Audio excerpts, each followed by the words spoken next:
The process. The entry of Prime Minister.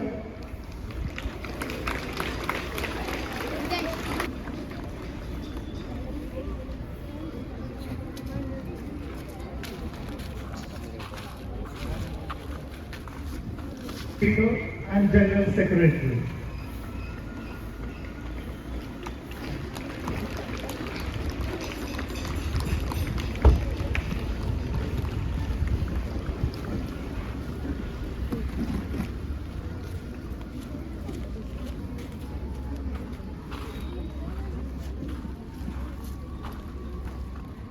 Please take your seats.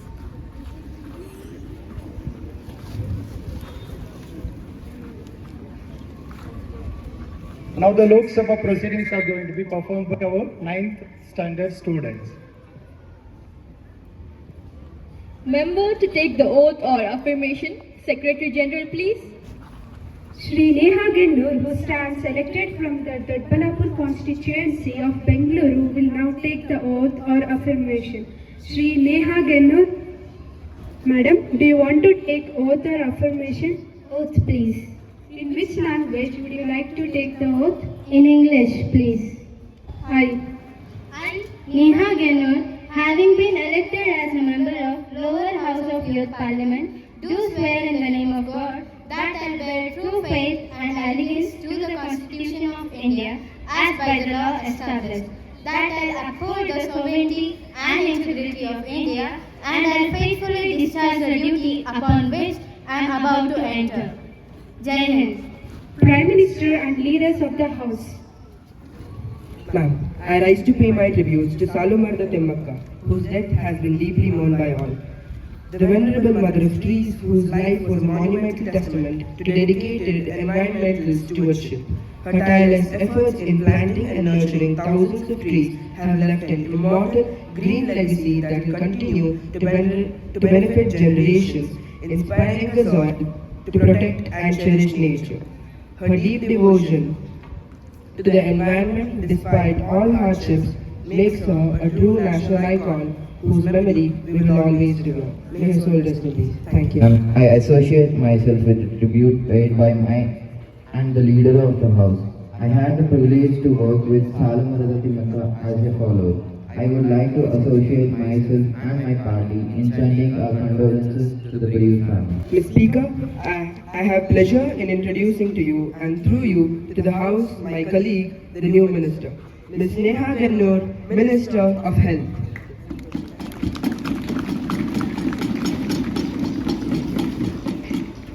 Now the question hour starts.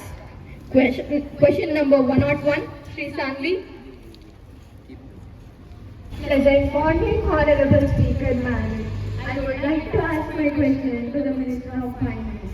What are the benefits and advantages of GST reduction, especially on health sector and educational sector of the public? Honorable Minister of Finance. Good morning, Honorable Speaker and Honorable Opposition Member. I would like to answer your question. Apparently, our Honorable Opposition Member, Sri Sanvi, does not know the benefits that the people of India are having because of the reduction of GST.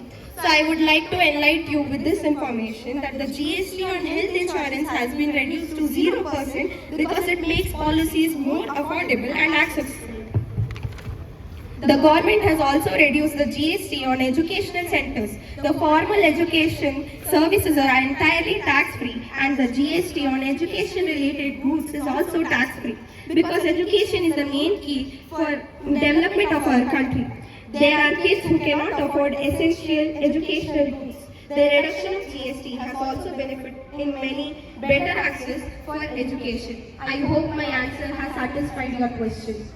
Good morning, respected Speaker, Madam. I wish to put forward a crucial question to the Honorable Defence Minister. Our soldiers stand at the borders risking their lives every single day, yet many of them still face delays in getting weapons and proper facilities. When our soldiers are posted in very difficult areas, such as high mountains and deserts, what steps is the government taking to improve their safety and comfort in such harsh weather? And what is being done to promote make in the defense sector? Morning, Honorable Speaker. Let me directly respond to the question that is raised by opposition leader.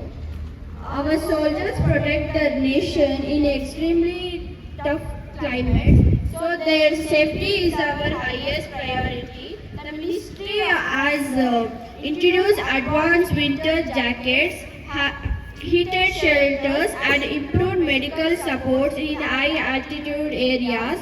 We are also upgrading communication systems so soldiers can stay in contact even during storms. With this measure, we are ensuring our soldiers stay safe, prepared, and well supported at all times. Our force will never be left unprepared, and this is our commitment. Now, question number 103, Shri Pooja ji.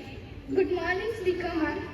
My question is to Minister of Communication, please to state whether a large number of complaints have been received by P&T department from telephone subscribers regarding misuse of facilities by POS facilities person, and if so, what's the purpose to tell this regard? Good morning, Honorable Speaker and all MPs. The opposition has raised a very important question. We have received such complaints and there was no spurred in meter readings and there was no unauthorized connections were detected. In a few cases, we have received unauthorized connection and we have taken initiated action against the person found in malpractice. Majorly, we have taken 3 steps regarding this.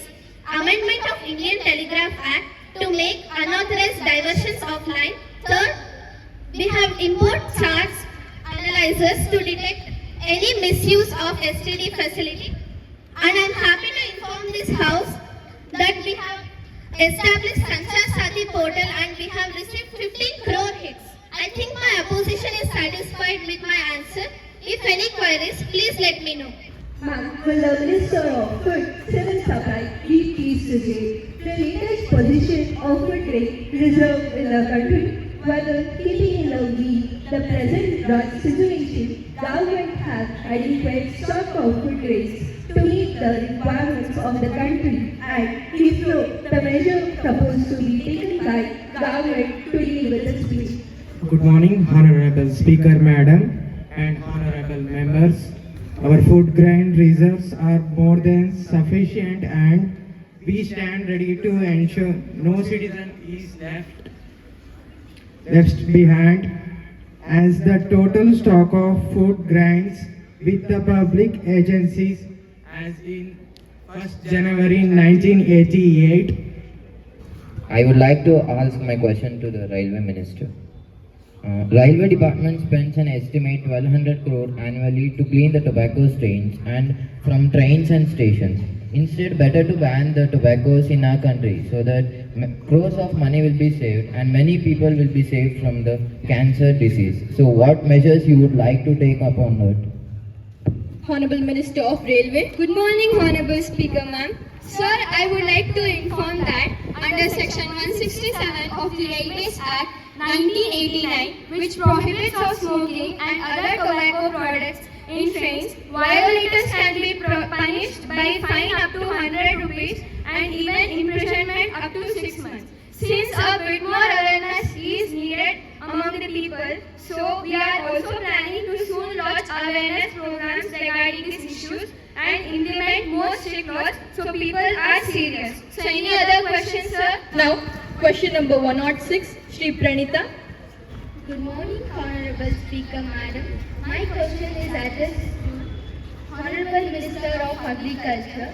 Honorable Minister, the opposition is deeply concerned that your government policies have failed to address the critical issues of farmer disaster, particularly concerning the raise of cost of fertilizers and seeds. What specific tangible steps are being taken ensure that subsidies and support to reach the farmer on the ground rather than being the lost in bureaucratic red tape? And till today, farmers are being used in olden technology of farming. What are the modern technologies have been implemented till date? Good morning, Honorable Speaker, and thank you. I appreciate the concern raised by the opposition party, and the government is fully aware about the challenges faced by the farmers, and we are taking this very seriously. The issues of subsidies and support reaches the intended beneficiaries, and the state government has actually taken the every procedures which is required, and we are working with the last mile delivery of agriculture imports, and also we are compressed the market chain to ensure the farmers that the fair price of their produce as outlined in our agriculture policy. From Ministry of Agriculture, we also assure that the modern technologies are wide array and methods are implemented from shifting from the older ones. And if you see, you can like sensor-based irrigation, biotechnology, agri-stock, and farm mechanization has been implemented, and still many more things. And you know, I noticed something this morning. The opposition member who raised this question was eating a seedless grapes. You know where it has come from? It has come from the developments from the agriculture sector, from the older ones. So we cannot tell simply that we did not develop any modern technologies and etc. We have gone through everything, and we have developed everything, and we have overcome every problems faced by the farmers, and we have taken every method and implemented many important sectors from agriculture by overcoming the older methods of technologies. And Ministry of Agriculture will be responsible for any other questions you want to ask. And are you satisfied with my answer? Question number 107, Shri Diksha. Good morning, Honorable Speaker, ma'am. My question is for the Education Minister. In the rising academic stress, exam pressure and instance of student suicide, particularly at the higher education and coaching centers level, what the Minister's mandatory standardized policy to ensure that every education institution, including coaching center, has a full-time qualified mental health counselor with a suitable student to counselor ratio? Good morning, Honorable Speaker, ma'am. It's my pleasure to answer the question raised by my opposition member. The mental well-being of students is non-negotiable. We have issued comprehensive guidelines like Manodarpan and Sahaj to institutionalize psycho-social support. Ministry had made it mandatory for all higher education institutions. Nation Task Force on Students' Mental Health is specifically reviewing the unregulated proliferation of coaching centers. We are drafting strict regulations for mandate that these centers also provide a stress-free environment and professional counseling services. I hope that you are satisfied with my answer. Okay. Now, question number 108, Shri Spurti. Good morning, Ms. Speaker, ma'am. I wish to ask the question for Honorable Minister of Sports, whether the government is aware of the increasing concerns regarding the lack of sport infrastructure in rural areas and safety and protection of women athletes, and the need to provide proper training platform for young talents across the country. I would like to know from the Minister, what steps is the government is taking to strengthen the grassroots sports, ensure a safety environment, and support India's rising sports persons at different levels? Would you care to explain? Good morning, Ms. Speaker, ma'am. The government is fully committed to the development and promotion of sports across the nation. We are aware of the need for improved infrastructure, especially in rural and semi-urban regions, and the ministry will continue expanding training centers, playgrounds, and sports facilities to strengthen sports. The ministry is also implementing and further expanding key initiatives in which we will provide increased funding for both rural and urban sports infrastructure. Further, to ensure women's safety in sports, the government is strengthening guidelines, increasing monitoring mechanisms, and will continue appointing trained women staff across nation. Honorable Sportsman, with these ongoing steps, the government is doing its job sincerely, and I hope the honorable member is finally satisfied this time. Thank you. Pleasant morning to Honorable Speaker. My question is to the Minister of Entertainment, as they may not be aware of the problems. May I know how are the ministry safeguarding national cultural heritage and promoting diverse regional art forms through entertainment rather than focusing solely on commercially driven market and entertainment. Pleasant morning, Honorable Speaker. We have safeguarded culture national heritage through a network of autonomous bodies like zonal cultural centers and Sangeet Natak Academy, and provide financial assistance via schemes, organize national festivals such as Rashtriya Sanskrit Mahotsav to promote regional arts and document intangible heritage, ensuring a balanced focus beyond commercial entertainment. Good morning, Honorable Speaker. Now I am raising the question for the Minister of Women Empowerment. What are the schemes that you have implemented about the women empowerment? What are the actions that you have taken about widows and unmarried women? And what are the schemes that you have provided or given to women in a job? Good morning, Honorable Speaker, ma'am, to as me. Some of the women empowerment schemes are Mission Shakti, one-stop centers which provide support services to women affected by violence. Government of India implements pension schemes for eligible widows and unmarried women. Benefits for women in a job. Women are gaining benefits through government initiatives like improved maternity leave as per the Maternity Benefit Act 1961. The Equal Remuneration Act ensures equal pay for equal work. The Sexual Harassment of Women at Workplace Act provides a safe working environment to women. There are also some reserved seats for women in certain jobs. I would like to ask you, how would you be here in this post without such facilities? Now, question number 101, Sri Dikshita. The step is Home Minister is taking to ensure the safety and mental well-being of students both online and offline. Honorable Speaker, Madam, it's my pleasure to answer the question raised by the opposition leader. Ensuring the safety and mental well-being of the students, both online and offline, is the Home Minister's top priorities. We are working on this through multi-layered approach. We have launched campaigns in schools on cyberbullying, online frauds and safe internet practices by the help of teachers in the school, improving the student safety in physical environment. We are expanding community of policing program so students feel comfortable approaching the policers if they are needed. And also efforts are made to improve the CCTV coverage so in vulnerable areas so no crime is going on near the schools. And we are also involving young people in the safety initiative so students will also feel fine to approaching them and young people know what are going on nowadays. I think now the opposition leader is know how a Home Minister works through this. Thank you. What are the measures that Prime Minister in place to reduce pressure and anxiety associated with exam? How can the education system better support students' mental health and life skills? The Speaker, I'll be more than happy to answer Ms. Hansika's question.